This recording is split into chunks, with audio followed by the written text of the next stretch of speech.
A inveja. Dissertação moral, ditada pelo Espírito. São Luís ao Senhor D.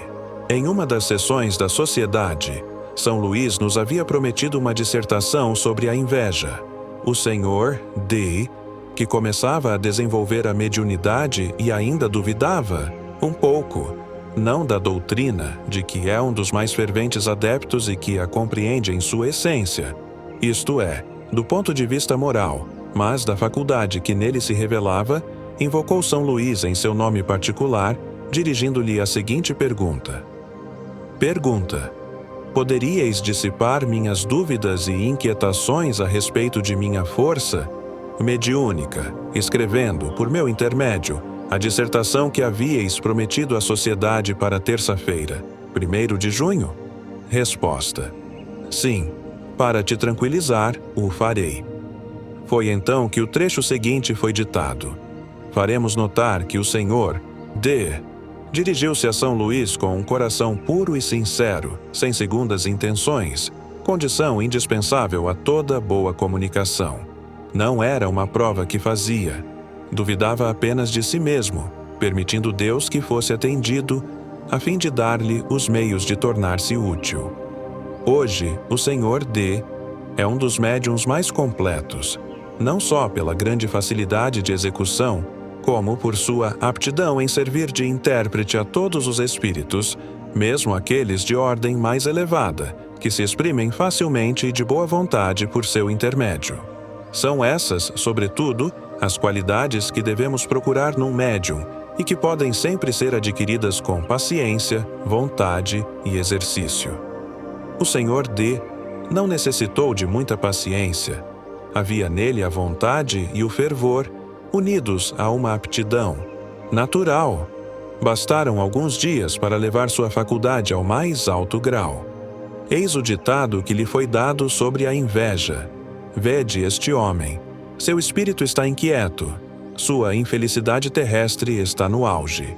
Inveja o ouro, o luxo e a felicidade, aparente ou fictícia, de seus semelhantes. Seu coração está devastado, sua alma secretamente consumida por essa luta incessante do orgulho e da vaidade não satisfeita. Carrega consigo, em todos os instantes de sua miserável existência, uma serpente que acalenta no peito e que, sem cessar, lhe sugere os mais fatais pensamentos. Terei essa volúpia, essa felicidade? Não obstante, isso me é devido como aos outros. Sou homem como eles. Por que seria deserdado? E se debate na sua impotência, atormentado pelo horrível suplício da inveja. Feliz ainda se essas funestas ideias não o levarem à beira do abismo. Entrando nesse caminho, ele se pergunta se não deve obter pela violência o que julga ser-lhe devido, se não irá expor, aos olhos de todos, o horrendo mal que o devora. Se esse infeliz apenas tivesse olhado para baixo de sua posição, teria visto o número daqueles que sofrem sem se lastimarem, e ainda bendizendo o Criador, porquanto a infelicidade é um benefício de que Deus se serve para fazer avançar a pobre criatura até o seu trono eterno. Fazei vossa felicidade e vosso verdadeiro tesouro na terra em obras de caridade e de submissão, as únicas que vos permitirão ser admitidos no seio de Deus. Essas obras do bem farão a vossa alegria e a vossa felicidade eternas. A inveja é uma das mais feias e mais tristes misérias de vosso globo. A caridade e a constante emissão da fé farão desaparecer todos os males, que se irão, um a um, à medida que se multiplicarem os homens de boa vontade que a vós se seguirão. Amém. Uma nova descoberta fotográfica. Vários jornais relataram o seguinte fato. O Sr. Badé, morto no dia 12 de novembro último, após uma enfermidade de 3 meses, diz o jornal Union Bourguignon, de Dijon, costumava toda vez que lhe permitiam as forças, postar-se a uma janela do 1º andar, com a cabeça constantemente voltada para o lado da rua, a fim de se distrair vendo os transeuntes que passavam. Há alguns dias, a senhora Peltret, cuja casa fica de fronte da residência da viúva Badé, Percebeu na vidraça dessa janela o próprio Sr. Badê, com seu boné de algodão, seu rosto emagrecido, etc. Enfim, tal qual o tinha visto durante sua doença. Grande foi sua emoção, para dizer o mínimo. Não apenas chamou os vizinhos, cujo testemunho podia ser suspeito, mas também homens sérios, que perceberam bem distintamente a imagem do Sr. Badê na vidraça da janela em que tinha o costume de ficar. Tal imagem foi mostrada também à família do defunto, que imediatamente fez desaparecer o vidro. Ficou, todavia, bem constatado que a vidraça tinha tomado a impressão do rosto do doente, que nela estava como que daguerreotipado, fenômeno que poderíamos explicar se, do lado oposto à janela, houvesse uma outra por onde os raios solares pudessem ter chegado ao Sr. Badê. Mas não havia nada. O quarto só tinha uma única janela. Tal é a verdade, nua e crua, sobre esse fato impressionante, cuja explicação deve ser deixada aos sábios.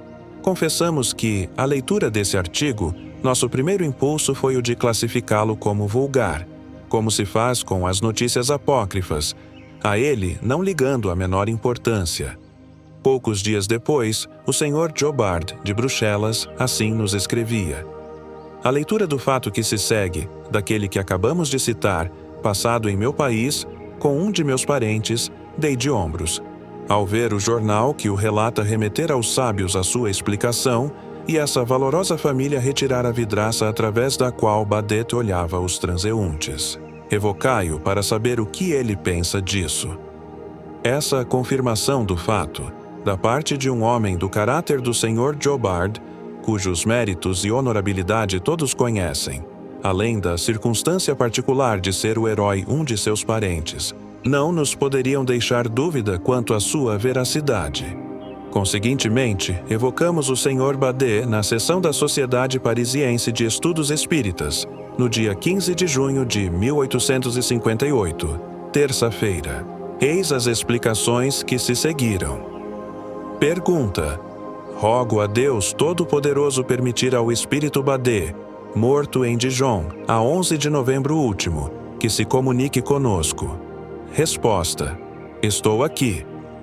Pergunta: o fato que vos concerne e que acabamos de relembrar é verdadeiro? Resposta: sim, é verdadeiro. Pergunta: poderíeis dar-nos a sua explicação? Resposta: existem agentes físicos, por ora desconhecidos, que mais tarde se tornarão comuns. Trata-se de um fenômeno bastante simples, semelhante a uma fotografia. Dean, combinada com forças que ainda não descobristes. Pergunta: por vossas explicações, poderíeis apressar o momento dessa descoberta?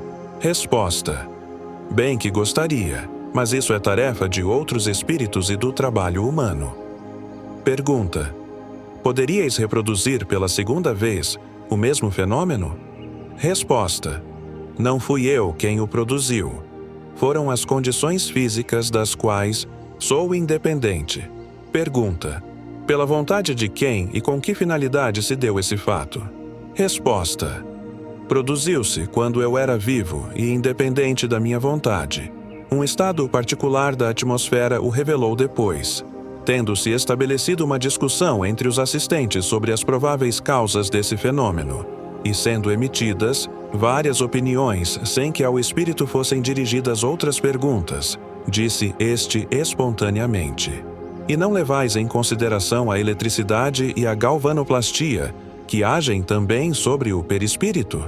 E pergunta: foi-nos dito ultimamente que os espíritos não têm olhos. Ora, se essa imagem é a reprodução do perispírito, como foi possível reproduzir os órgãos da visão? Resposta: o perispírito não é o espírito. A aparência, ou perispírito, tem olhos, mas o espírito não os possui. Já vos disse bem, falando do perispírito, que eu estava vivo. Observação: enquanto aguardamos que essa nova descoberta se faça, dar-lhe-emos o nome provisório de fotografia espontânea. Todos lamentarão que, por um sentimento difícil de compreender, tenham destruído a vidraça sobre a qual estava reproduzida a imagem do Sr. Badê. Tão curioso monumento poderia facilitar as pesquisas e as observações próprias para o estudo da questão. Talvez tenham visto nessa imagem uma obra do demônio. Em todo o caso, se o demônio tem algo a ver com esse assunto, é seguramente na destruição da vidraça, porque é inimigo do progresso. Considerações sobre a fotografia espontânea. Resulta das explicações acima que, em si mesmo, o fato não é sobrenatural nem miraculoso. Quantos fenômenos estão no mesmo caso, que nos tempos de ignorância deverão ter ferido as imaginações por demais propensas ao maravilhoso.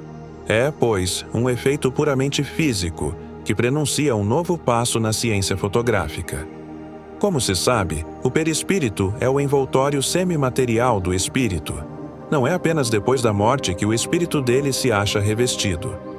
Durante. A vida está unido ao corpo. É o laço entre o corpo e o espírito.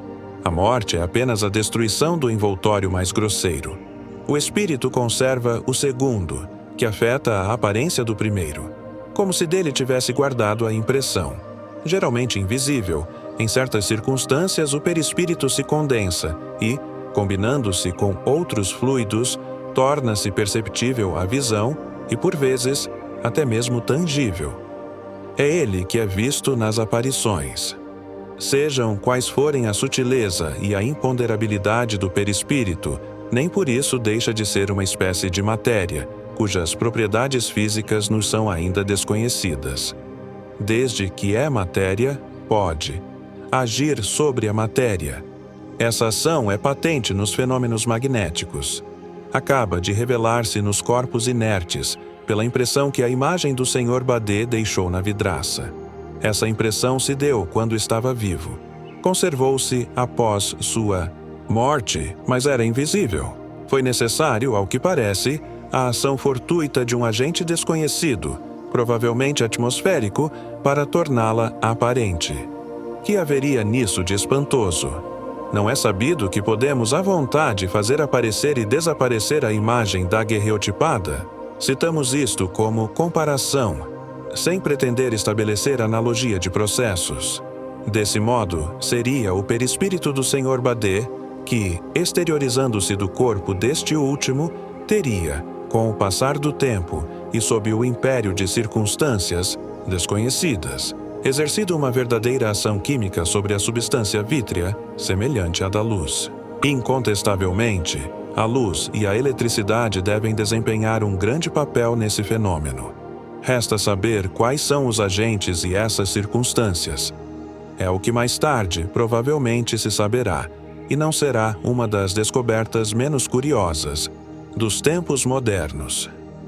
Isso é um fenômeno natural, dirão os que tudo negam. Por que é a primeira vez que se produz? Por nossa vez, perguntar-lhes-emos: por que as imagens daguerreotipadas só se fixaram depois de Daguerre, embora não tenha sido ele quem inventou a luz, nem tampouco as placas de cobre, nem a prata, nem os cloretos. Há muito tempo se conhecem os efeitos da câmara escura. Uma circunstância fortuita favoreceu a via da fixação. Depois, auxiliados pelo gênio, de perfeição em perfeição, chegou-se às obras-primas que vemos hoje. Provavelmente será o mesmo fenômeno estranho que acaba de revelar-se. E quem sabe se ele já não se produziu e se não passou despercebido por falta de um observador atento? A reprodução de uma imagem sobre um vidro é um fato vulgar, mas a fixação dessa imagem, em outras condições que não a da fotografia, o estado latente dessa imagem, sua reaparição depois, eis o que deve ser marcado nos fastos da ciência. Se cremos nos espíritos, devemos esperar muitas outras maravilhas, várias das quais nos são assinaladas por eles. Honra, pois, aos sábios suficientemente modestos para não acreditarem que a natureza, para eles, já tenha virado a última página de seu livro. Se esse fenômeno se produziu uma vez, deve poder reproduzir-se. É o que provavelmente ocorrerá quando dele tivermos a chave. Enquanto aguardamos, eis o que contava um dos membros da sociedade, na sessão de que falamos. Disse ele: eu habitava uma casa em Montrouge. Estávamos no verão, o sol cintilava pela janela. Na mesa havia uma garrafa cheia d'água e, debaixo dela, uma pequena esteira. De repente, a esteira pegou fogo. Se alguém não estivesse lá, um incêndio poderia ter ocorrido sem que se lhe soubesse a causa. Tentei reproduzir o mesmo fenômeno centenas de vezes e jamais o consegui. A causa física da combustão é bem conhecida. A garrafa produziu o efeito de um vidro ardente. Mas por que não se pôde repetir a experiência? É que, independentemente da garrafa d'água, houve o concurso de circunstâncias que operavam, de modo excepcional, a concentração dos raios solares, talvez o estado da atmosfera, dos vapores, da água, a eletricidade, etc., e provavelmente tudo isso em certas proporções requeridas. Daí a dificuldade de reproduzir-se exatamente as mesmas condições e a inutilidade das tentativas para se chegar a um efeito semelhante. Eis, pois, um fenômeno inteiramente do domínio da física, do qual conhecemos o princípio, mas que, entretanto, não podemos repetir à vontade. Acorrerá à mente do séptico mais empedernido negar o fato? Seguramente não. Por que, então, negam esses mesmos sépticos a realidade dos fenômenos espíritas? Falamos das manifestações em geral, simplesmente por não as poderem manipular à vontade. Não admitir que, fora daquilo que conhecemos, possa haver agentes novos, regidos por leis especiais. Negar esses agentes porque não obedecem às leis que conhecemos é dar prova de bem pouca lógica e revelar um espírito por demais limitado. Voltemos à imagem do Sr. Badé.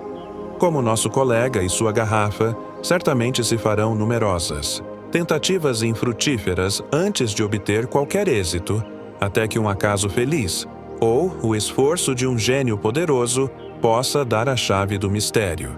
Então isso se transformará provavelmente numa arte nova, de que se enriquecerá a indústria. Já podemos ouvir numerosas pessoas dizerem: mas há um meio bem mais simples de termos essa chave. Por que não a pedem aos espíritos? É o caso de realçar um erro em que cai a maior parte dos que julgam a ciência espírita sem a conhecer. Lembremos primeiramente deste princípio fundamental. Os espíritos, ao contrário do que se pensava, outrora, longe estão de tudo saber. Dá-nos a escala espírita à medida de sua capacidade e moralidade, e diariamente a experiência confirma nossas observações a esse respeito. Os espíritos, pois, nem tudo sabem, em muitos aspectos sendo bastante inferiores a certos homens. Eis o que não podemos jamais perder de vista. O espírito Badé, autor involuntário do fenômeno de que nos ocupamos, por suas respostas demonstra uma certa elevação, mas não uma grande superioridade. Ele próprio reconhece sua falta de habilidade para dar uma explicação completa. Como dissera, isso é tarefa de outros espíritos e do trabalho humano. Estas últimas palavras encerram todo um ensinamento. De fato, seria bastante cômodo não ter senão que interrogar os espíritos para fazermos as mais extraordinárias descobertas. Onde, então, estaria o mérito dos inventores, se mão oculta lhes viesse facilitar a tarefa e poupar-lhes o trabalho de pesquisa? Por certo, mais de uma pessoa não teria escrúpulo de registrar uma patente de invenção em seu nome pessoal, sem mencionar o verdadeiro inventor. Acrescentemos que semelhantes perguntas são feitas visando sempre a interesses e na esperança de fortuna fácil, coisas pessimamente recomendadas junto aos espíritos bons. Aliás, eles não se prestam jamais a servir como instrumento de tráfico. O homem deve ter a sua iniciativa, sem o que será reduzido à condição de máquina. Deve aperfeiçoar-se pelo trabalho. É uma das condições de sua existência terrestre. Necessário também que cada coisa venha a seu tempo e pelos meios que apraz a Deus empregar, pois os espíritos não podem desviar os caminhos da providência. Querer forçar a ordem estabelecida é colocar-se à mercê dos espíritos zombeteiros, que lisonjeiam a ambição, a cupidez e a vaidade, para depois se rirem das decepções que causam. Muito pouco escrupulosos de sua natureza, dizem tudo o que se quer, dão todas as receitas que se lhes pede e, se necessário, as apoiarão em fórmulas científicas, sem se importarem ao menos se terão o valor das receitas dos charlatães. Iludem-se, pois todos aqueles que acreditavam pudessem os espíritos abrir-lhes minas de ouro, sua missão é mais séria. Trabalhai, esforçai-vos, ou eis o que de fato precisais, disse um célebre moralista, do qual em breve daremos uma notável conversa de além-túmulo. A essa sábia máxima, a doutrina espírita acrescenta: é a estes que os espíritos sérios vêm auxiliar, pelas ideias que lhes sugerem ou por conselhos diretos, e não aos preguiçosos, que desejam gozar sem nada fazer, nem aos ambiciosos, que querem ter mérito sem esforço. Ajuda-te e o céu te ajudará, te ajudará. O Espírito Batedor, de Bergsaber. Terceiro artigo. Continuamos a citar a brochura do Sr. Blanc, redator do jornal de Bergsaber. Autor. Pergunta. Os fatos que vamos relatar ocorreram de sexta-feira, 4, a quarta-feira, 9 de março de 1853. Depois, nada semelhante se produziu? Resposta. Nessa época, Filippine não mais dormia no quarto que conhecemos. Seu leito havia sido transferido para a peça vizinha, onde ainda se acha presentemente. As manifestações tomaram um caráter tão estranho que é impossível admitir a sua explicação pela intervenção dos homens. Aliás, são de tal modo diferentes das que haviam sido observadas anteriormente que todas as opiniões iniciais caíram por terra. Sabe-se que, no quarto onde dormia a mocinha, as cadeiras e os outros móveis muitas vezes eram derrubados. As janelas abriam-se com estrondo, sob golpes repetidos.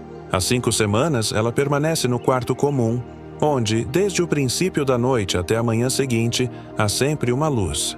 Pode-se, pois, ver perfeitamente o que ali se passa. Pergunta.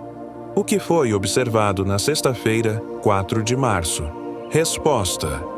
Filippine ainda não estava deitada. Achava-se no meio de algumas pessoas que conversavam com o espírito batedor quando, de repente, a gaveta de uma mesa muito grande e pesada, que se encontrava na sala, foi puxada e empurrada, com grande barulho e com uma impetuosidade extraordinária. Os assistentes ficaram fortemente surpreendidos com essa nova manifestação. No mesmo instante, a própria mesa começou a movimentar-se em todos os sentidos, avançando em direção à lareira, perto da qual estava sentada Filippine. Por assim dizer, perseguida pelo móvel, viu-se obrigada a deixar o seu lugar e correr para o meio do quarto. Mas a mesa voltou-se nessa direção e se deteve a meio pé da parede. Colocaram-na em seu lugar costumeiro, de onde não se mexeu mais. Entretanto, as botas que se encontravam debaixo dela e que todos puderam ver, foram jogadas no meio do quarto, com grande pavor das pessoas presentes. Uma das gavetas recomeçou a deslizar nas corrediças, abrindo-se e fechando-se por 2 vezes, de início muito vivamente e depois de forma cada vez mais lenta. Quando estava completamente aberta, acontecia ser sacudida com estrondo. Deixado sobre a mesa, um pacote de fumo mudava de lugar a todo instante. As pancadas e arranhaduras eram ouvidas na mesa. Filippine, que então gozava de excelente saúde, achava-se no meio das pessoas reunidas e de forma alguma parecia inquieta com todas essas estranhezas, que se repetiam todas as noites desde sexta-feira. Pergunta. Houve manifestações mais intensas no domingo? Resposta. Sim. Domingo foram ainda mais notáveis. Por várias vezes a gaveta foi puxada e empurrada com violência. Depois de haver estado em seu antigo dormitório, Filippine voltou subitamente, foi tomada de sono magnético e deixou-se cair numa cadeira, onde, por várias vezes, foram ouvidas as arranhaduras. Suas mãos apoiavam-se sobre os joelhos, e a cadeira ora se movia para a direita, ora para a esquerda, ou para frente e para trás. Viam-se os pés dianteiros da cadeira se erguerem, enquanto a cadeira balançava num equilíbrio impressionante sobre os pés traseiros. Tendo sido levada para o meio do quarto, tornou-se mais fácil observar esse novo fenômeno. Então, a uma palavra de ordem, a cadeira girava, avançava ou recuava mais ou menos depressa, ora num sentido, ora noutro. Durante essa dança singular, os pés da criança arrastavam-se no chão, como se estivessem paralisados. Através de gemidos, e levando a mão à fronte diversas vezes, dava a entender que estava com dor de cabeça. Depois, despertando de repente, pôs-se a olhar para todos os lados, sem compreender a situação. Seu mal-estar a havia deixado. Ela se deitou. Então, as pancadas e arranhaduras, antes produzidas na mesa, fizeram-se ouvir no leito, com força e de maneira divertida. Pergunta: o que aconteceu com a campainha que foi presa à cama? Resposta: pouco antes, tendo uma campainha produzido sons espontâneos, tiveram a ideia de prendê-la à cama. Logo se pôs a tocar e a balançar. O que houve de mais curioso nessa circunstância foi o fato de a campainha permanecer imobilizada e em silêncio, quando a cama era levantada e deslocada.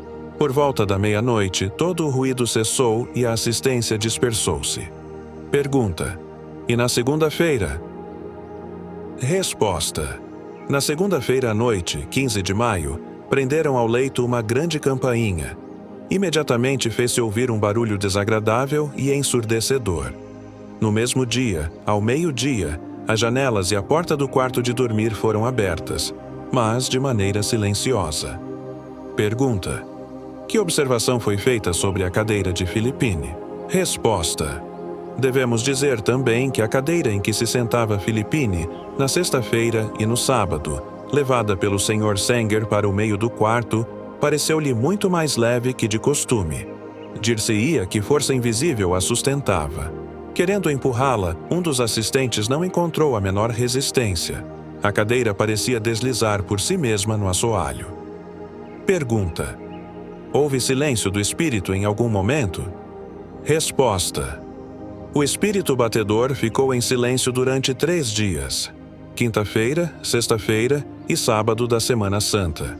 Somente no domingo de Páscoa os golpes recomeçaram, imitando o som de sinos. Eram ritmados e compunham uma área. Pergunta: houve alguma coincidência musical? Resposta: sim. No dia 1º de abril, mudando de guarnição e puxadas por uma banda de música, as tropas deixaram a cidade. Ao passarem diante da casa do Sanger, o espírito batedor executou no leito, à sua maneira, o mesmo trecho que era tocado na rua. Algum tempo antes, haviam escutado no quarto como que os passos de alguém, e como se tivessem jogado areia no assoalho. Pergunta: o que foi decidido pelo governo do Palatinado? Resposta: preocupado com os fatos que acabamos de relatar, o governo do Palatinado propôs ao Sr. Sanger internar a filha numa casa de saúde em Frankenthal. Proposta aceita. Sabemos que, em sua nova residência, a presença de Filippine deu origem aos mesmos prodígios de Bergzabern, e que os médicos daquela cidade, tanto quanto os nossos, não lhes puderam determinar a causa. Além disso, estamos informados de que somente os médicos têm acesso à mocinha. Por que tomaram essa medida? Nós o ignoramos e não nos permitimos censurá-la. Porém, se o que lhe deu causa não foi o resultado de alguma circunstância particular, pensamos que deveriam deixar entrar perto da interessante criança se, não todo o mundo, pelo menos as pessoas recomendáveis. Observação: só tomamos conhecimento dos diferentes fatos aqui expostos pelo relatório que deles o Sr. Blanc publicou. Entretanto, uma circunstância acaba de nos pôr em contato com uma das pessoas que mais se distinguiram nesse caso, e que, a respeito, houve por bem fornecer-nos documentos circunstanciados do mais alto interesse. Através de evocação, obtivemos, igualmente, explicações bastante curiosas e muito instrutivas desse espírito batedor, dadas por ele mesmo. Como esses documentos nos chegaram muito tarde, adiaremos sua publicação para o próximo número. Conversas familiares de além-túmulo. O tambor de Berezina. Tendo-se reunido em nossa casa algumas pessoas com vistas a constatar certas manifestações, produziram-se os fatos que se seguem, no curso de várias sessões, originando a conversa, que vamos relatar e que apresenta um grande interesse do ponto de vista do estudo. Manifestou-se o espírito por pancadas, que não eram dadas com o pé da mesa, mas na própria intimidade da madeira. A troca de ideias que então ocorreu entre os presentes e o ser invisível não permitia duvidar da intervenção de uma inteligência oculta. Além das respostas a várias perguntas, seja por sim, seja por não, seja ainda por meio da tipologia alfabética, os golpes batiam à vontade uma marcha qualquer. O ritmo de uma área imitavam a fuzilaria e o canhoneio de uma batalha, o barulho do tanoeiro e do sapateiro. Faziam eco com admirável precisão, etc. Depois ocorreu o movimento de uma mesa e sua translação sem qualquer contato das mãos, uma vez que os assistentes se mantinham afastados. Colocada sobre a mesa, em vez de girar, uma saladeira pôs-se a deslizar em linha reta, igualmente sem contato com as mãos. Os golpes eram ouvidos do mesmo modo nos diversos móveis do quarto, algumas vezes simultaneamente, outras como se estivessem respondendo. O espírito parecia ter uma marcante predileção pelo toque de tambor, pois que os repetia a cada instante sem que se lhe pedisse. Muitas vezes, em lugar de responder a certas perguntas, batia a generá-la ou tocava o reunir. Interrogado sobre várias particularidades de sua vida, disse chamar-se Célima, ter nascido em Paris, falecido aos 45 anos, e sido tocador de tambor. Entre os assistentes, além do médium especial de efeitos físicos que produzia as manifestações, havia um excelente médium psicógrafo, que serviu de intérprete ao espírito, o que nos permitiu obter respostas mais explícitas. Tendo confirmado pela escrita o que havia dito pela tipologia a propósito de seu nome, lugar de nascimento e época da morte, foi-lhe dirigida a série de perguntas que se segue, cujas respostas oferecem vários traços característicos que corroboram certas partes essenciais da teoria. Pergunta: escreve qualquer coisa, o que quiseres. Resposta: Rain plan plan, rain plan plan. Pergunta: por que escreveste isso? Resposta: eu era tocador de tambor. Pergunta: havias recebido alguma instrução? Resposta: sim. Pergunta: onde fizeste teus estudos? Resposta: nos Ignorantins. Pergunta: pareces jovial. Resposta: eu o sou bastante. Pergunta: uma vez nos disseste que, em vida, gostavas muito de beber. É verdade? Resposta: eu gostava de tudo o que era bom. Pergunta: eras militar? Resposta: claro que sim, pois que era tocador de tambor. Pergunta: sob que governo serviste? Resposta: sob Napoleão o Grande. Pergunta: pode citar-nos uma das batalhas em que tomaste parte? Resposta: a de Berezina. Pergunta: foi lá que morreste? Resposta: não. Pergunta: estavas em Moscou? Resposta: não. Pergunta: onde morreste? Resposta: na neve. Pergunta: em que corpo servias? Resposta: nos fuzileiros da guarda. Pergunta: gostavas muito de Napoleão, o Grande? Resposta: como todos nós o amávamos e sem saber o porquê. Pergunta: sabes em que se tornou Napoleão depois de sua morte? Resposta: depois de minha morte só me ocupei de mim mesmo. Pergunta: estás reencarnado? Resposta: não, pois que venho conversar convosco. Pergunta: por que te manifestas por pancadas, sem que tenhas sido chamado? Resposta: é preciso fazer barulho para aqueles cujo coração nada crê. Se não tendes o bastante, dar-vos-ei ainda mais. Pergunta: é de tua própria vontade que vieste bater, ou um outro espírito obrigou-te a fazê-lo? Resposta: venho por minha vontade. Há um outro, a quem chamais verdade, que pode forçar-me a isto também. Mas há muito tempo que eu queria vir. Pergunta: com que objetivo querias vir? Resposta: para conversar convosco. Era o que queria. Havia, porém, alguma coisa que mo impedia. Fui forçado por um espírito familiar da casa, que me exortou a tornar-me útil às pessoas que me fizessem perguntas. Esse espírito, então, tem muito poder, visto comandar outros espíritos? Resposta: mais do que imaginais, e não o emprega senão para o bem. Observação: o espírito familiar da casa deu-se a conhecer sob o nome alegórico de verdade, circunstância ignorada do médium. Pergunta: o que te impedia de vir? Resposta: não sei, alguma coisa que não compreendo. Pergunta: lamentas a vida? Resposta: não, nada lamento. Pergunta: qual a existência que preferes? A atual ou a terrestre? Resposta: prefiro a existência do espírito à do corpo.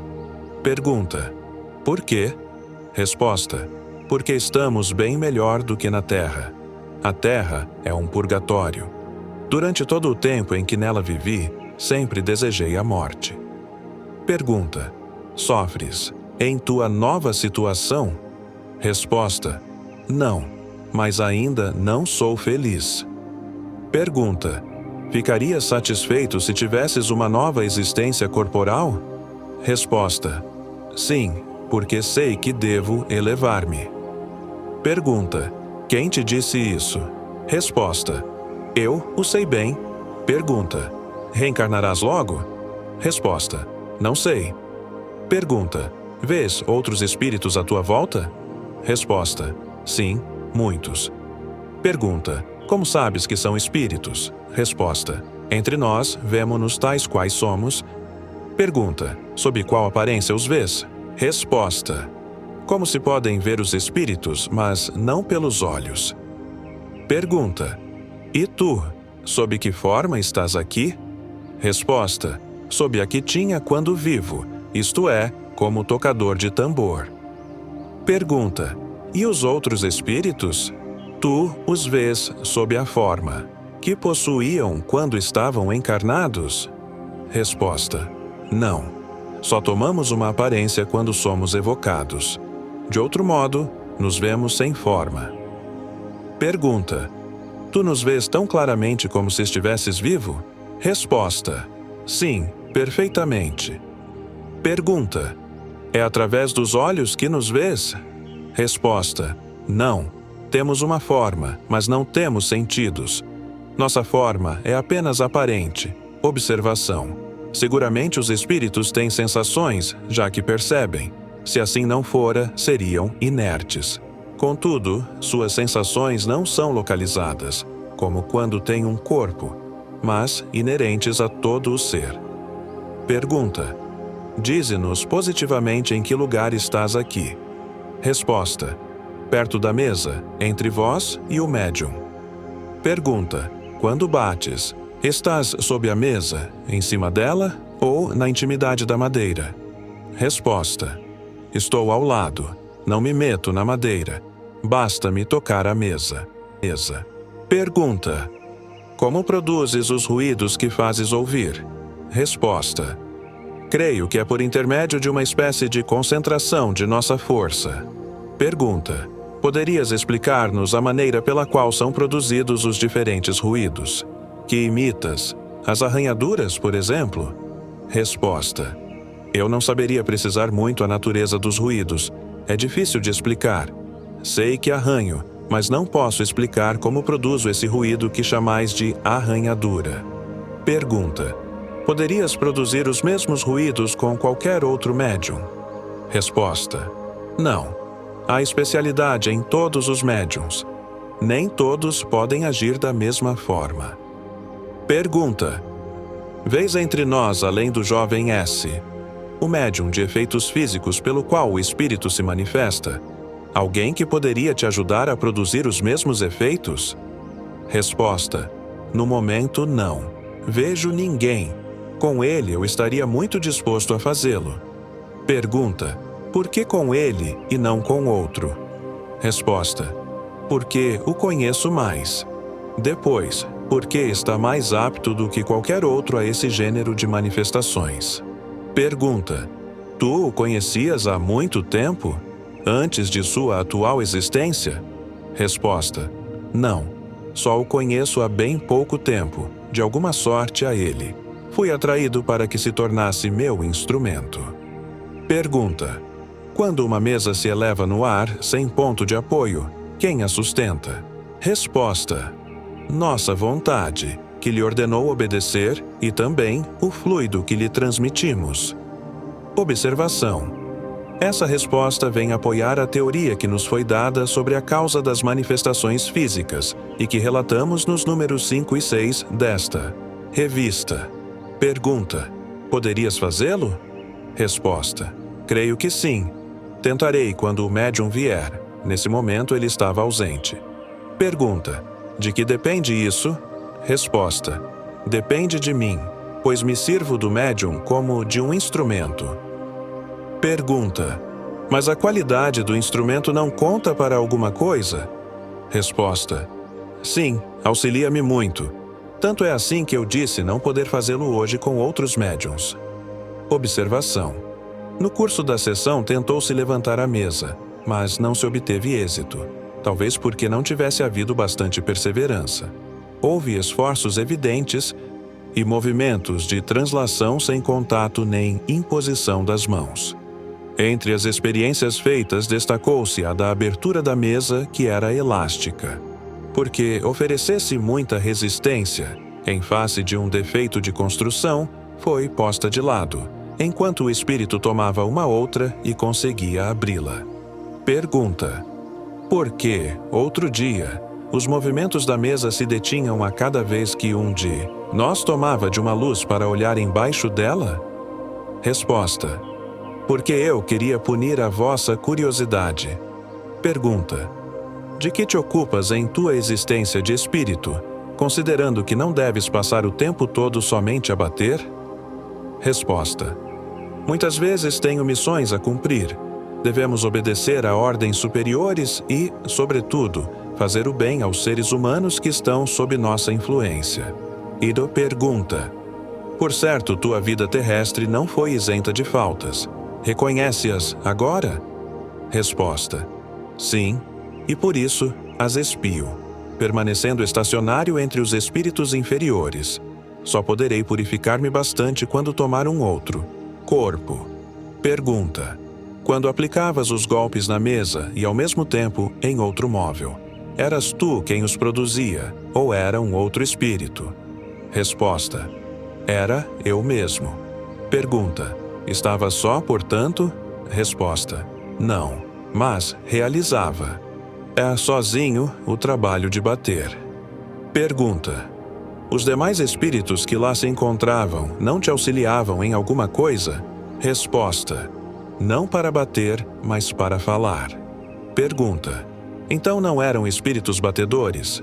Resposta: não, a verdade somente a mim havia permitido bater. Pergunta: algumas vezes os espíritos batedores não se reuniam em maior número, com o fim de haver mais força na produção de certos fenômenos? Resposta: sim, mas para aqueles que eu podia fazer, a mim só bastava. Pergunta: estás sempre na Terra, em tua existência espiritual? Resposta: mais frequentemente no espaço. Pergunta: vais algumas vezes a outros mundos, isto é, a outros globos? Resposta: não aos mais perfeitos, mas aos mundos inferiores. Pergunta: por vezes te divertes em ver e ouvir o que fazem os homens? Resposta: não. Entretanto, algumas vezes tenho piedade deles. Pergunta: de preferência, quais aqueles que procuras? Resposta: os que querem crer de boa fé. Pergunta: poderias ler os nossos pensamentos? Resposta: não, não leio nas almas. Não sou bastante perfeito para isso. Pergunta: todavia, deves conhecer nossos pensamentos, já que vens entre nós. De outra forma, como poderias saber se cremos de boa fé? Resposta: não leio, mas compreendo. Observação: a pergunta 58 tinha por objetivo saber a quem, espontaneamente, dirigia sua preferência na vida de espírito sem ser evocado. Através da evocação, Como espírito de uma ordem pouco elevada, poderia ser constrangido a vir a um meio que lhe desagradasse. Por outro lado, sem ler propriamente os nossos pensamentos, por certo poderia ver que as pessoas ali reunidas não o faziam senão com um objetivo sério, e, pela natureza das perguntas e da conversa que ouvisse, seria capaz de julgar se a assembleia era composta de pessoas sinceramente desejosas de se esclarecerem. Pergunta: encontraste alguns dos teus antigos companheiros do exército no mundo dos espíritos? Resposta: sim, mas suas posições eram tão diferentes que não os reconhecia todos. Pergunta: em que consistia essa diferença? Resposta: na situação feliz ou infeliz de cada um. Pergunta: como entendias essa subida para Deus? Resposta: cada degrau transposto é um degrau a mais. Pergunta: disseste que morreste na neve. Foi em consequência do frio? Resposta: de frio e de necessidade. Pergunta: tiveste consciência imediata de tua nova existência? Resposta: não, mas já não sentia mais frio. Pergunta: alguma vez retornaste ao local onde deixaste teu corpo? Resposta: não, ele me fez sofrer bastante. Pergunta: nós te agradecemos as explicações que tiveste a bondade de dar-nos. Elas nos forneceram material de observação muito útil para o nosso aperfeiçoamento na ciência espírita. Resposta: estou inteiramente às vossas ordens. Observação: pouco avançado na hierarquia espírita, como se vê, o próprio espírito reconhecia a sua inferioridade. Seus conhecimentos são limitados, mas tem bom senso, sentimentos louváveis e benevolência.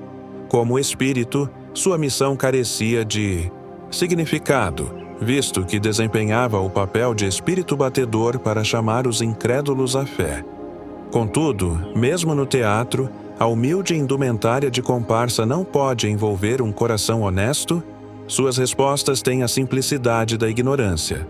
Entretanto, pelo fato de não possuírem a elevação da linguagem filosófica dos espíritos superiores, nem por isso deixam de ser menos instrutivas, sobretudo para o estudo dos costumes espíritas, se assim nos podemos exprimir.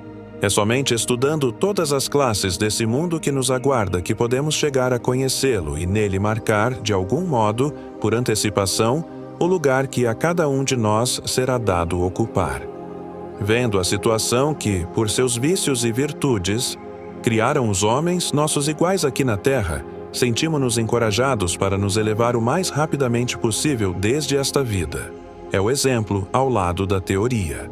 Para conhecermos bem alguma coisa e dela fazermos uma ideia isenta de ilusões, é preciso dissecá-la em todos os seus aspectos, assim como o botânico não pode conhecer o reino vegetal a não ser observando desde o mais humilde criptógamo que o musgo oculta até o carvalho altaneiro que se eleva nos ares. Espíritos impostores. O falso Padre Ambrósio. Um dos escolhos que apresentam as comunicações espíritas é o dos espíritos impostores, que podem induzir em erro quanto à sua identidade e que, escudados em um nome respeitável, tentam passar os mais grosseiros absurdos. Em diversas ocasiões, já nos pronunciamos sobre este perigo, que deixa de existir para quem quer que investigue, simultânea e rigorosamente, a forma e o fundo da linguagem dos seres invisíveis com os quais nos comunicamos. Não. Vamos repetir aqui o que a respeito já dissemos. Lede o assunto com atenção nesta revista, em O Livro dos Espíritos e em nossa instrução prática, e vereis que nada é mais fácil do que se premunir contra semelhantes fraudes, por menor que seja a nossa boa vontade. Reproduziremos somente a comparação que se segue, que citamos em outra parte.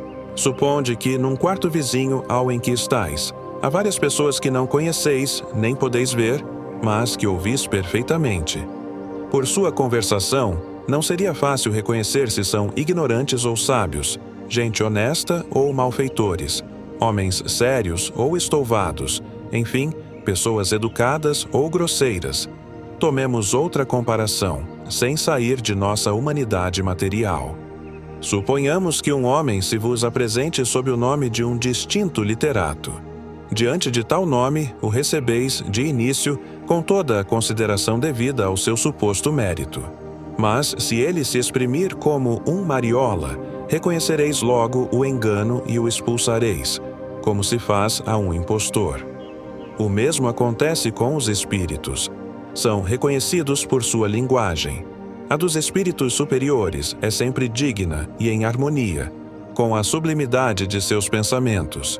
Jamais uma trivialidade lhes macula a pureza. A grosseria e a baixeza das expressões não pertencem senão aos espíritos inferiores. Todas as qualidades e todas as imperfeições dos espíritos revelam-se por sua linguagem e se pode, com razão, aplicar-lhes o adágio de um célebre escritor: o estilo é o homem. Essas reflexões nos são sugeridas por um artigo que encontramos no Spiritualiste de la Nouvelle Orléans, do mês de dezembro de 1857. É uma conversa que se estabeleceu entre dois espíritos, através da mediunidade, em que um dizia-se o padre Ambrósio e o outro se fazia passar por Clemente XIV. O padre Ambrósio era um respeitável sacerdote, morto na Louisiana no século passado. Era um homem de bem e altamente inteligente, havendo deixado uma memória venerada. Nesse diálogo, onde o ridículo disputa com o ignóbil, é impossível que nos equivoquemos quanto à qualidade dos interlocutores, e é preciso convir que aqueles espíritos tomaram bem poucas precauções para se disfarçarem. Que homem de bom senso, ainda que por um instante poderia supor que o padre Ambrósio e Clemente XIV tivessem podido descer a tamanhas trivialidades que mais parece uma exibição. Circenses, comediantes da mais baixa categoria que parodiassem essas duas personagens, não se teriam exprimido de modo diferente. Estamos persuadidos de que o Círculo de Nova Orleans, onde se deu o fato, compreendeu como nós. Duvidar disso seria cometer injúria. Lamentamos somente que, ao publicá-lo, não o tenham feito seguir de algumas observações corretivas, que teriam impedido as pessoas superficiais de o tomarem por amostra do estilo sério de além-túmulo. Apressamo-nos, no entanto, a dizer que o Círculo não tem somente comunicações desse gênero. Outras há, de caráter muito diverso, onde se encontra toda a sublimidade do pensamento e da expressão dos espíritos superiores. Pensamos que a evocação do verdadeiro e do falso padre Ambrósio poderia oferecer material útil de observação sobre os espíritos impostores. Foi o que fizemos, como se pode julgar pela entrevista seguinte. Pergunta 1. Rogo a Deus Todo-Poderoso permitir ao espírito do verdadeiro padre Ambrósio, falecido na Louisiana, no século passado, e que deixou uma memória venerada, que se comunique conosco. Dá-te resposta. Aqui estou. Pergunta 2. Poderíeis dizer-nos se realmente fostes vós que tivestes com Clemente XIV a conversa referida no Spiritualiste de la Nouvelle Orléans, cuja leitura fizemos em nossa sessão passada? Resposta. Lamento os homens que foram enganados pelos espíritos, tanto quanto lamento estes. Pergunta 3. Qual foi o espírito que tomou vosso nome? Resposta. Um charlatão. Pergunta 4. E o interlocutor era realmente Clemente XIV? Resposta. Era um espírito simpático aquele que havia tomado meu nome. Pergunta 5. Como pudestes permitir semelhante coisa em vosso nome, e por que não desmascarastes os impostores? Resposta. Porque nem sempre posso impedir os homens e os espíritos de se divertirem. Pergunta 6. Concebemos isso quanto aos espíritos. Entretanto, eram sérias as pessoas que recolheram aquelas palavras e de modo algum buscavam divertir-se. Resposta. Uma razão de sobra. Por isso mesmo deviam pensar que tais palavras mais não seriam que a linguagem de espíritos zombeteiros. Pergunta 7. Por que não ensinam os espíritos em Nova Orleans princípios idênticos aos que são ensinados aqui? Resposta. A doutrina que vos é ditada logo lhe servirá. Não haverá senão uma. Pergunta 8. Considerando-se que essa doutrina deve ser ali ensinada mais tarde, parece-nos que, se o fosse imediatamente, aceleraria o progresso e evitaria que a incerteza prejudicial tomasse conta de algumas pessoas. Resposta: os desígnios de Deus são frequentemente impenetráveis. Porventura não haverá outras coisas que vos parecem incompreensíveis nos meios que ele emprega para alcançar seus fins? É preciso que o homem se habitue a distinguir o verdadeiro do falso, embora nem todos possam subitamente receber a luz sem se ofuscarem. Pergunta 9. Poderíeis, eu vos peço, dar-nos a vossa opinião pessoal sobre a reencarnação? Resposta: os espíritos são criados ignorantes e imperfeitos. Uma só encarnação não lhes bastaria para tudo aprenderem. É necessário que reencarnem, a fim de aproveitarem a felicidade que Deus lhes reserva. Pergunta 10. A reencarnação pode ocorrer na Terra ou somente em outros globos? Resposta: a reencarnação se dá conforme o progresso do espírito, em mundos mais ou menos perfeitos. Pergunta 11. Isso não esclarece se a reencarnação pode ocorrer na Terra. Resposta: sim, pode ocorrer. E se o espírito a solicitasse como missão, isso seria mais meritório para ele e o faria avançar mais do que se pedisse para renascer em mundos mais perfeitos. Pergunta 12. Rogamos a Deus Todo-Poderoso permitir ao espírito que tomou o nome do Padre Ambrósio que se comunique conosco. Resposta: eis-me aqui, mas não queirais me confundir. Pergunta 13. És verdadeiramente o Padre Ambrósio? Em nome de Deus, intimo-te a dizer a verdade. Resposta: não. Pergunta 14. Que pensas do que disseste em seu nome? Resposta: penso como pensavam os que me ouviam. Pergunta 15. Por que te serviste de um nome respeitável para dizer semelhantes tolices? Resposta: aos nossos olhos, os nomes nada valem. As obras são tudo.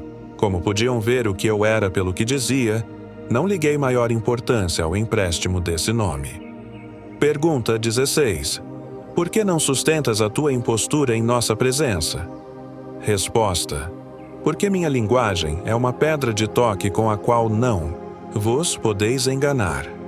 Observação: disseram-nos muitas vezes que a impostura de certos espíritos é uma prova à nossa capacidade de julgar. É uma espécie de tentação permitida por Deus, a fim de que, como disse o Padre Ambrósio, o homem possa habituar-se a distinguir o verdadeiro do falso. Pergunta 17. Que pensas de teu camarada Clemente XIV? Resposta: não vale mais do que eu. Ambos necessitamos de indulgência. Em nome de Deus Todo-Poderoso, rogo-te que venhas. Resposta: estou aqui desde que o falso Padre Ambrósio chegou entre vós. Por que abusaste da credulidade de pessoas respeitáveis para dar uma falsa ideia da doutrina espírita? Resposta: por que nos inclinamos ao erro? É porque não somos perfeitos. Não pensastes, ambos, que um dia vosso embuste seria descoberto e que os verdadeiros Padre Ambrósio e Clemente XIV não se exprimiriam como o fizestes?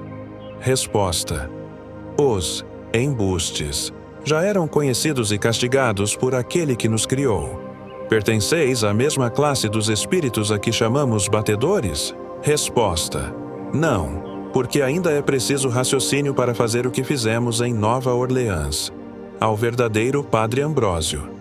Esses espíritos impostores vos estão vendo aqui? Resposta: sim, e sofrem com o meu olhar. São errantes ou reencarnados esses espíritos? Resposta: errantes. Não seriam suficientemente perfeitos para se desprenderem, caso estivessem encarnados. E vós, Padre Ambrósio, em que situação vos encontráveis? Resposta: encarnado num mundo feliz e desconhecido de vós. Nós vos agradecemos pelos esclarecimentos que tivestes a bondade de dar-nos.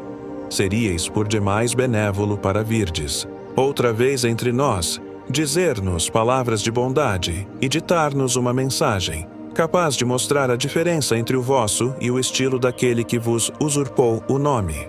Resposta: estou com aqueles que querem o bem na verdade. Uma lição de caligrafia por um espírito. Em geral, os espíritos não são mestres em caligrafia, pois ordinariamente a escrita do médium não se notabiliza pela elegância. O Sr. D., um de nossos médiuns, apresentou a respeito um fenômeno excepcional, isto é, escreveu muito melhor sob a influência dos espíritos do que sob a sua própria inspiração. Sua escrita normal é péssima, da qual não se envaidece, dizendo que é a dos grandes homens. Toma um caráter especial, muito distinto conforme o espírito que se comunica, e é sempre a mesma com o mesmo espírito, porém mais nítida, mais legível e mais correta. Com alguns, é uma espécie de escrita inglesa, traçada com certa ousadia. Um dos membros da sociedade, o Dr. V., teve a ideia de evocar um distinto calígrafo, tendo como motivo de observação o estudo da caligrafia. Conhecia um chamado Bertrand, falecido há cerca de 2 anos, com o qual tivemos numa outra sessão a conversa que se segue. A fórmula de evocação respondeu: eis-me aqui. Onde estáveis quando vos evocamos?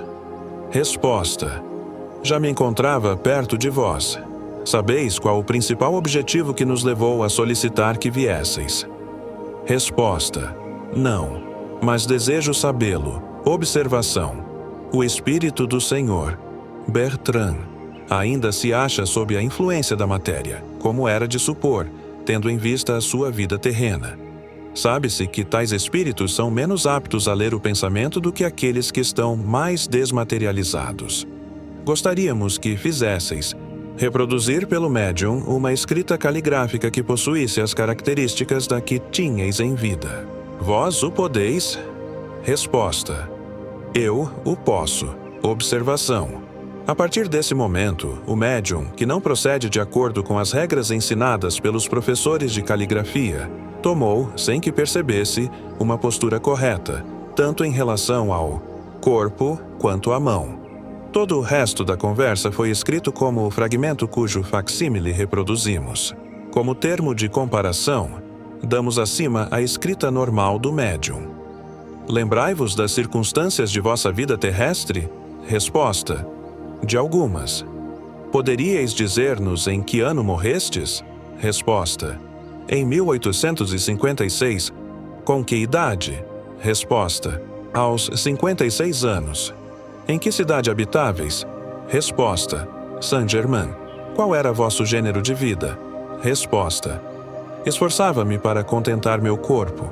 Vós vos ocupáveis um pouco das coisas do outro mundo? Resposta: não muito. Lamentais não pertencer a este mundo? Resposta: lamento não haver empregado bem a minha existência. Sois mais feliz do que na terra?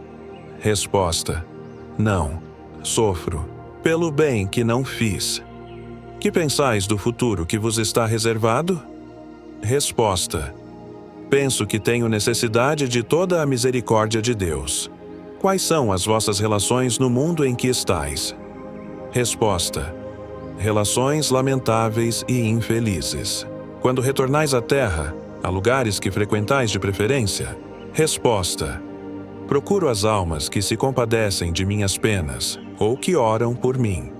Vedes as coisas da terra tão claramente como quando vivieis entre nós? E resposta: procuro não as ver. Se as buscasse, seria mais uma causa de desgostos. Disse que, quando vivo, éreis muito pouco tolerante. É verdade? Resposta: eu era muito violento. Que pensais do objetivo de nossas reuniões? Resposta: gostaria muito de havê-las conhecido quando encarnado. Ter-me-iam tornado melhor. Vedes aí outros espíritos além de vós? Resposta: sim, mas me sinto bastante confuso diante deles. Rogamos a Deus que vos guarde em sua santa misericórdia. Os sentimentos que acabais de exprimir farão com que encontreis graças diante dele, e não duvidamos que vos auxiliem o progresso. Resposta: eu vos agradeço. Deus vos proteja. Bendito seja por isso. Minha vez chegará também. Assim o espero. Observação: os ensinamentos fornecidos pelo Espírito do Sr. Bertrand são absolutamente exatos e de acordo com o gênero de vida e o caráter que lhe conheciam. Apenas, ao confessar a sua inferioridade e os seus erros, a linguagem é mais séria e mais elevada do que dele se poderia esperar. Ele nos prova, uma vez mais, a penosa situação daqueles que na Terra se ligaram excessivamente à matéria. É assim que os próprios espíritos inferiores, através do exemplo, nos dão muitas vezes preciosas lições de moral. Correspondência: Bacon, Bruxelas, 15 de junho de 1858, meu caro Sr. Kardec. Recebo e leio com avidez vossa revista espírita, e recomendo aos meus amigos não a sua simples leitura, mas o estudo aprofundado do vosso O Livro dos Espíritos. Lamento bastante que minhas preocupações físicas não me deixem tempo para os estudos metafísicos, embora os tenha levado bastante longe para pressentir quanto estáis perto da verdade absoluta, sobretudo quando vejo a coincidência perfeita que existe entre as respostas que me foram dadas e as vossas. Mesmo aqueles que vos atribuem pessoalmente a autoria de vossos escritos estão estupefatos pela profundidade e pela lógica que encerram. Repentinamente e de um salto, vós vos elevastes até ao nível de Sócrates e Platão, pela moral e pela filosofia estética. Quanto a mim, conhecedor do fenômeno e da vossa lealdade, não duvido da exatidão das explicações que vos são dadas e abjuro todas as ideias que a esse respeito publiquei, enquanto nelas não pensava ver, juntamente com o Sr. Babinet, mais que fenômenos físicos ou charlatanice indigna da atenção dos sábios. Como eu, não desanimeis diante da indiferença de vossos contemporâneos. O que está escrito, está escrito. O que está semeado, germinará. A ideia de que a vida é uma afinação das almas, uma prova e uma expiação, é grande, consoladora, progressiva e natural. Os que a ela aderem são felizes em todas as posições. Em vez de se queixarem dos sofrimentos físicos e morais que os oprimem, devem regozijar-se, ou, pelo menos, suportá-los com resignação cristã. Por ser feliz, foge ao prazer. É do filósofo a divisa. O esforço feito para o obter custa bem mais do que a juíza, mas ele vem cedo ou mais tarde, de forma súbita e imprecisa. Do acaso é jogo sem alarde que 10.000 vezes valer visa. Espero passar brevemente em Paris, onde tenho muitos amigos a ver e bastantes coisas a fazer. Deixarei tudo de lado, porém, na expectativa de vos poder levar um aperto de mão. Jobard, diretor do Museu Real da Indústria. Uma adesão tão clara e tão franca, da parte de um homem do valor do Sr. Jobard, é, sem dúvida alguma, uma preciosa conquista que deve ser aplaudida por todos os partidários da doutrina espírita. Em nossa opinião, porém, apenas aderir é pouco. Mais relevante é admitir abertamente que se haja cometido um equívoco, abjurar ideias anteriores, já publicadas, e isso sem qualquer pressão ou interesse, unicamente porque a verdade se tornou patente. Eis aí o que se pode chamar de verdadeira coragem de opinião, sobretudo quando se tem um nome conhecido. Agir assim é peculiar às pessoas de caráter, que sabem colocar-se acima dos preconceitos. Por certo, todos os homens são passíveis de cometer enganos. Entretanto, há grandeza em reconhecer os próprios erros, ao passo que há mesquinhez em sustentar uma opinião que se sabe falsa, unicamente para exibir um prestígio de infalibilidade junto às pessoas comuns. Tal prestígio não poderia enganar. A posteridade, que arranca impiedosamente todos os ouropéis do orgulho, somente ela constrói as reputações. Apenas ela tem o direito de inscrever em seu templo. Este era verdadeiramente grande, pelo espírito e pelo coração. Quantas vezes não terá escrito também: este grande homem foi bem mesquinho. Os elogios contidos na carta do Sr. Jobard Nos teriam impedido de publicá-la se tivessem sido dirigidos a nós, pessoalmente. Entretanto, desde que em nosso trabalho reconhece a obra dos Espíritos, dos quais não temos sido senão meros intérpretes, todo o mérito lhes pertencendo. Nossa modéstia em nada sofreria com uma comparação que só prova uma coisa, que esse livro foi ditado por espíritos de uma ordem superior. Respondendo ao Sr. Jobard, nós lhe havíamos indagado se permitiria que publicássemos sua carta. Ao mesmo tempo, por delegação da Sociedade Parisiense de Estudos Espíritas, tínhamos recebido o encargo de oferecer-lhe o título de membro honorário e correspondente da referida sociedade. Eis a resposta que teve a gentileza de endereçar-nos, da qual nos sentimos muito felizes em poder reproduzir. Meu caro colega, com perífrases espirituosas, perguntai se eu ousaria confessar publicamente minha crença nos espíritos e no perispírito, em vos autorizar a publicação de minhas cartas, e em aceitar o título de correspondente da Academia de Espiritismo que fundastes, o que significaria, como se costuma dizer, ter coragem de sustentar a própria opinião. Confesso que me sinto um pouco humilhado ao ver que empregais as mesmas fórmulas e o mesmo discurso comumente dirigidos às pessoas simplórias, quando devíeis saber que toda a minha vida foi consagrada à sustentação da verdade e ao testemunho em seu favor, sempre que a encontrava, tanto na física quanto na metafísica.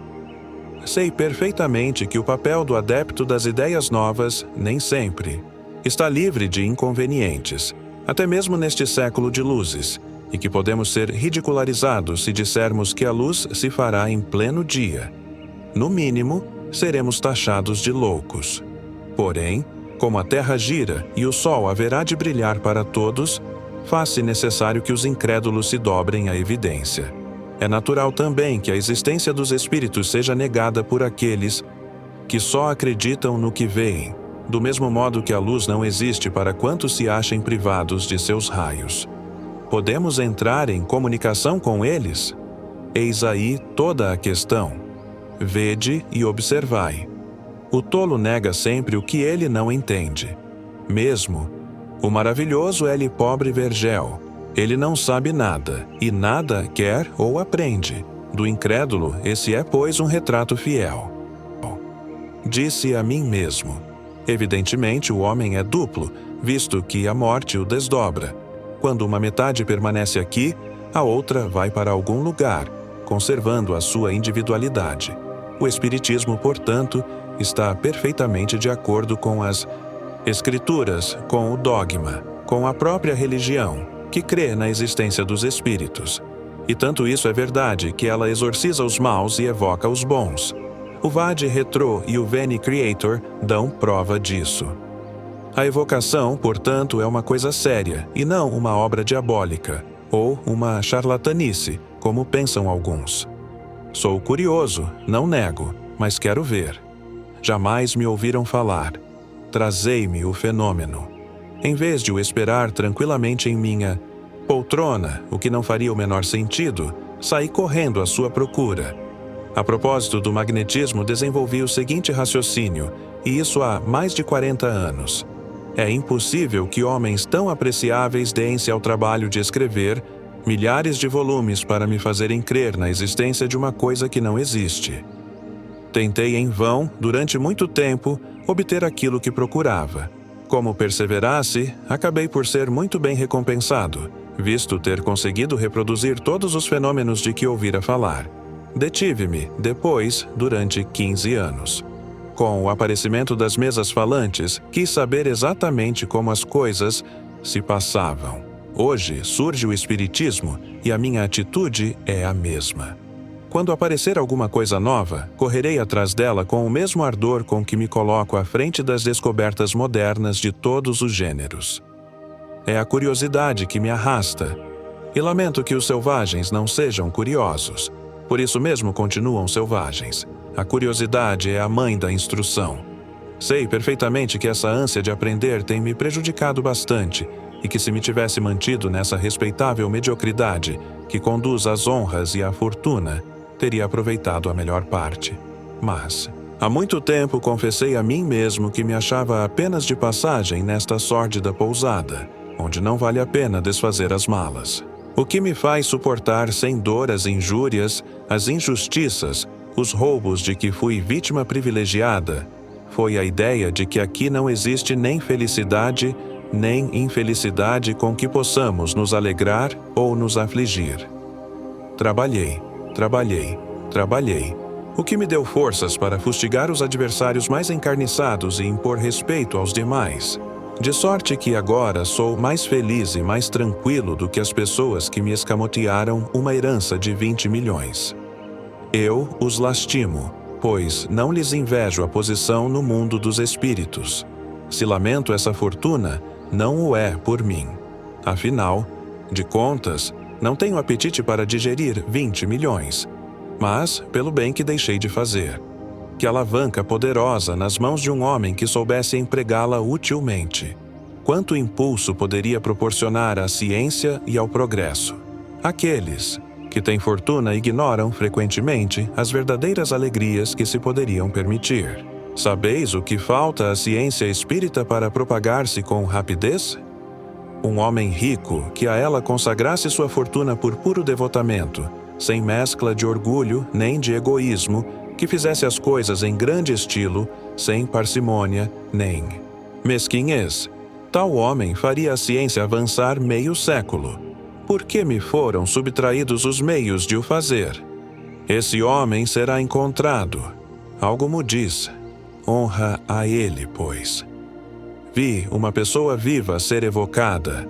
Teve uma síncope até que seu espírito retornasse. Poderíeis evocar o meu, para ver o que vos direi. Evocai também o Dr. Muri, morto no Cairo no dia 4 de junho. Era um grande espiritista e médico homeopata. Perguntai-lhe se ainda acredita em gnomos. Certamente está em Júpiter, pois era um grande espírito, mesmo aqui na Terra, um verdadeiro profeta a ensinar e meu melhor amigo. Estará contente com o artigo necrológico que lhe dediquei? Isso está indo muito longe, direis, mas nem tudo são rosas em terdes a mim como correspondente. Vou ler vosso último livro que acabo de receber. À primeira vista, não duvido que ele faça muito bem ao destruir uma porção de preconceitos, pois soubestes mostrar o lado sério da coisa. O caso Badé é muito interessante. Falaremos dele depois. Todo vosso Jobard. Seria supérfluo qualquer comentário sobre esta carta. Cada um apreciará sua importância e saberá encontrar, sem dificuldade, essa profundeza e essa sagacidade que, aliadas aos mais nobres pensamentos, conquistaram para o autor tão honrosa posição entre os seus contemporâneos. Podemos nos gabar de ser loucos, a maneira por que entendem os adversários, quando temos tais companheiros de infortúnio. A esta observação do Sr. Jobard, podemos entrar em comunicação com os espíritos? Eis aí toda a questão. Vede e observai. Acrescentaremos. As comunicações com os seres do mundo invisível não são uma descoberta nem uma invenção moderna. Têm sido praticadas desde a mais remota antiguidade, por homens que foram mestres na filosofia e cujos nomes invocamos diariamente, em respeito à sua autoridade. Por que razão aquilo que então se passava não mais poderia repetir-se hoje? A carta seguinte foi-nos endereçada por um de nossos assinantes. Visto conter uma parte instrutiva que pode interessar a maioria dos leitores, e sendo uma prova a mais da influência moral da doutrina espírita, acreditamos dever publicá-la na íntegra, respondendo, para todos, as diversas perguntas que encerra. Bordeaux, 24 de junho de 1858. Senhor e caro confrade em Espiritismo, certamente permitireis a um de vossos assinantes e a um de vossos leitores mais atentos que vos dê esse título, porquanto essa doutrina admirável há de enlaçar, fraternalmente, todos os que a compreendem e praticam. Pergunta. Em um dos vossos números anteriores, falastes de desenhos extraordinários feitos pelo Sr. Victorien Sardou, representando habitações no planeta Júpiter. A descrição que nos fizestes, como certamente a muitos outros, dá-nos vontade de os conhecer. Poderíeis dizer-nos se esse senhor tem intenção de os publicar? Não duvido que alcançarão grande sucesso, tendo em vista a extensão que a cada dia tomam as crenças espíritas. Seria o complemento necessário da descrição tão sedutora que deram os espíritos, desse mundo feliz. Resposta. Dir-vos-ei, meu caro senhor, a respeito, que há cerca de 18 meses evocamos em nosso pequeno círculo íntimo um antigo magistrado, parente nosso, morto em 1756, que em vida foi um modelo de todas as virtudes e um espírito muito superior, embora não tendo alcançado lugar na história. Disse-nos que estava encarnado em Júpiter e deu-nos um ensinamento moral de admirável sabedoria, em tudo conforme ao que encerra o vosso tão precioso O Livro dos Espíritos. Tivemos, naturalmente, a curiosidade de pedir-lhe algumas informações sobre o estado do mundo que habita, o que fez com extrema complacência. Ora, julgai nossa surpresa e alegria quando lemos em vossa revista uma descrição absolutamente idêntica daquele planeta, pelo menos em suas linhas gerais, uma vez que, como vós, não havíamos levado tão longe essas questões. Tudo ali é conforme ao físico e à moral, até mesmo a condição dos animais. Mencionou, inclusive, as habitações aéreas, das quais não falais. Pergunta. Como houvesse certos assuntos que tínhamos dificuldade de compreender, nosso parente aditou estas palavras notáveis. Não é de admirar que não compreendais as coisas para as quais vossos sentidos não foram feitos. Porém, à medida que avançardes em ciência, compreendê-las-eis melhor pelo pensamento, e elas deixarão de vos parecer extraordinárias. Não vem longe o tempo em que recebereis esclarecimentos mais completos sobre este ponto. Os espíritos estão encarregados de vos instruir a respeito, a fim de vos dar um objetivo e vos estimular ao bem. Lendo vossa descrição e o anúncio dos desenhos de que falais, pensamos naturalmente que esse tempo havia chegado. Pergunta. Certamente, os incrédulos censurarão esse paraíso dos espíritos, como tudo criticam, inclusive a imortalidade e, até mesmo, as coisas mais santas. Sei muito bem que nada prova materialmente a veracidade dessa descrição. Entretanto, para todos os que creem na existência e nas revelações dos espíritos, essa coincidência não é um convite à reflexão? Fazemos uma ideia dos países que nunca vimos pela descrição dos viajantes, desde que haja coincidência entre eles. Por que não se daria o mesmo em relação aos espíritos? No estado sob o qual nos descrevem o planeta Júpiter, haverá qualquer coisa que repugne a razão? Resposta. Não. Tudo está conforme a ideia que nos dão das existências mais perfeitas. Direi mais, conforme as Escrituras, que faço questão de um dia demonstrar. A mim, isso parece tão lógico e tão consolador que seria penoso renunciar à esperança de habitar esse mundo afortunado, onde não há maus, nem invejosos, nem inimigos, nem egoístas, nem hipócritas. Eis porque me esforço para um dia merecer viver nesse lugar. Pergunta. Em nosso pequeno círculo, quando algum de nós parece ter pensamentos muito materiais, nós lhe dizemos: cuidado, senão não ireis para Júpiter. E somos felizes em pensar que esse futuro nos está reservado, quando não na próxima etapa, pelo menos em uma das seguintes. Obrigado, pois, a vós, meu caro irmão, por nos terdes aberto esse novo caminho da esperança. Pergunta. Considerando-se que obtivestes revelações tão preciosas sobre aquele mundo, deveis tê-las igualmente logrado de outros que compõem nosso sistema planetário. É vossa intenção publicá-las? Isso daria um conjunto dos mais interessantes, olhar os astros, deleitar-nos-íamos em pensar nos seres tão variados que os povoam. O espaço nos pareceria menos vazio. Como pode o homem, crente no poder e na sabedoria de Deus, imaginar que essa e a infinidade de globos seja formada de corpos inertes e sem vida? que estejamos sozinhos neste pequeno grão de areia chamado de terra. Direi que é a impiedade que o faz assim? Semelhante ideia me entristece. Se assim fosse, pensaria estar num deserto. Inteiramente que o vosso de coração, Marius M., funcionário aposentado. O título que o nosso honrado assinante quis outorgar-nos é muito lisonjeiro, para que não lhe sejamos reconhecidos de não o haver julgado merecedor. De fato, o Espiritismo é o laço fraternal que deve conduzir à prática da verdadeira caridade cristã todos os que o compreendem em sua essência, porquanto tende a fazer desaparecer os sentimentos de ódio, de inveja e de ciúme que dividem os homens. Mas não é essa a fraternidade de uma seita. Para que se conforme aos divinos preceitos do Cristo, deve abraçar a humanidade inteira, porquanto são filhos de Deus todos os homens. Se alguns estão extraviados, ela ordena que os lamentemos, proíbe que os odiemos. Amai-vos uns aos outros, disse Jesus. Nunca falou: não ameis senão os que pensam como vós. Eis porque, quando nossos adversários nos atiram pedras, não lhes devemos jamais devolver as maldições.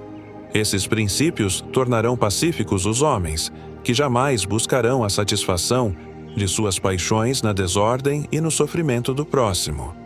Os sentimentos de nosso honrado correspondente estão registrados com muita elevação para que nos persuadamos de que entende a fraternidade tal como deve ser, na sua mais ampla acepção.